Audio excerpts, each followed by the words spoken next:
The term GOAT is freely tossed around these days to great athletes, and even to your little buddy Jerry across the road. It's an abbreviation for greatest of all time. However, the proud Major League Baseball team Chicago Cubs have not had a great time with the word, or even the physical life form of GOAT.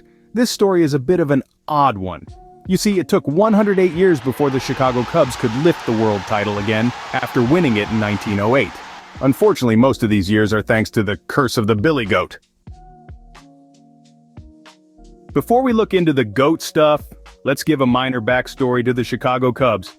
They were founded in 1876, and up until 1908 they were an immensely successful team with plenty of National League pennants and 2 world titles. But we wouldn't make this video if it was all sunshine and nothing bizarre to it. We like a bit of oddness, don't we? After 1908, they stopped winning world titles, but at least the success with National League pennants was still there. In 1945, however, their major titles run came to an abrupt halt, all thanks to a simple goat. In 1945, the Chicago Cubs hosted Game 4 of the World Series at Wrigley Field. During this game, the owner of the restaurant chain named Billy Goat Tavern, William Billy Sianis, brought his pet goat to the stadium stands for good luck. In the midst of a proper good baseball game, Sianis's pet goat, named Murphy, was bothering other fans, and so the pair were asked to leave the stadium. Some say the goat never were allowed to enter the stadium to begin with.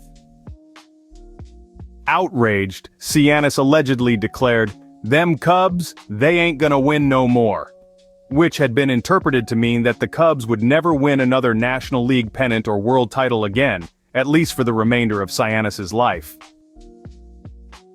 The exact nature of Sianis's curse differs in various accounts of the incident. Sianis's family claims that he dispatched a telegram to team owner Philip K. Wrigley that read, "You're gonna lose this World Series, and you are never going to win another World Series again. You are never going to win a World Series again because you insulted my goat." Whatever the truth, the Cubs were up 2-1 in the 1945 World Series, but ended up losing Game 4 as well as the best-of-7 series 4-3 against Detroit Tigers. Billy Goat promptly sent a telegram to P.K. Wrigley stating, "Who stinks now?" For the next 20 years, throughout the remainder of Billy Goat's life, the Cubs would finish each season at 5th place or lower, establishing a pattern that would reverse the Cubs' luck and term the team the Lovable Losers. The World Series would become a dream, and wait till next year would become the team's motto. The Cubs were a cursed franchise from this day on. The following years, the curse had its toll on the Cubs. Here are some of the incidents that have been attributed to it. In 1969, the Cubs played the New York Mets in a critical pennant race game. A stray black cat walked between Cubs captain and the Cubs dugout. The Mets would eventually win both the newly formed National League East and the 1969 World Series. Another incident, one of many. Bill Buckner played for the Chicago Cubs for 7 seasons before being traded to the Boston Red Sox in 1984 season. In the 1986 World Series against the New York Mets, Buckner had one of the most famous baseball errors of all time that led the Mets win. Later analysis of a photograph of Buckner walking off the field after his blooper showed that he had been wearing a Cubs batting glove under his glove at the moment he committed his error. It is what it is, I guess. Losing many important matches throughout those cursed years led to the Sianis family, with others, trying to lift the curse. In 1969, a year before he passed away, Billy Goat Sianis finally felt satisfied and claimed the curse is lifted. But that goat still was bitter, and the Cubs lost the season. In 1973, Billy Goat's nephew and new Billy Goat Tavern owner, Sam Sianis, brought the goat to Wrigley in an attempt to lift the curse.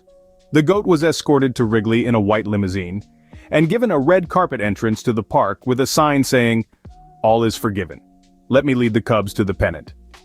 The ushers at the entrance denied the goat, Socrates, a descendant of Murphy, yet again. Not a wise choice. History repeats itself. In 1984, however, Sianis and his goat were invited to the opening day at Wrigley Field in an attempt to lift the curse. Sam Sianis and his goat finally walked the grass of Wrigley Field, And in an effort to lift the curse, Sam raised his hat and said, "The curse is lifted." They won and won, but eventually lost the season. The curse was still alive. Cianis and the Cubs went on to try different rituals, but a parallel curse also halted their success. The Cubs were cursed by the Murphy's Law, sort of. In 2015, their World Series run were stopped by home runs by Daniel Murphy in all 4 games, and 2015 wasn't the first time Murphy played a role in Cubs' history, if you have followed my story. The owner of the Cubs, the last time they won the World Series in 1908 was Charles Murphy. The name of the goat Sam Cianis brought to the game in 1945 was named Murphy. The 1969 Mets general manager was Johnny Murphy and their announcer was Bob Murphy. The site of the 1984 NLCS was Jack Murphy Stadium. In the 1989 film Back to the Future Part 2, it is depicted that in 2015 the Cubs defeated a team from Miami in the 2015 World Series. On the day the film was set, however, the Cubs would be eliminated from the playoffs by the Mets. Funny fact, huh? Finally, after 108 years since the last world title, the Chicago Cubs could lift the trophy once again. The Cubs won the National League Championship Series, their first pennant in 71 years. The Cubs won the 2016 World Series, ending their 108-year drought. The curse was broken on the 46th anniversary of Billy Cianis' death. When the Cubs won the World Series the following year, the Back to the Future Twitter account tweeted that the prediction was 1 year off due to the 1994-95 Major League Baseball strike. A great tale for a bizarre goat story, don't you think? Give me your thoughts. Comment some weird goat fact. Subscribe and hit the like button. See you next time. Last thing.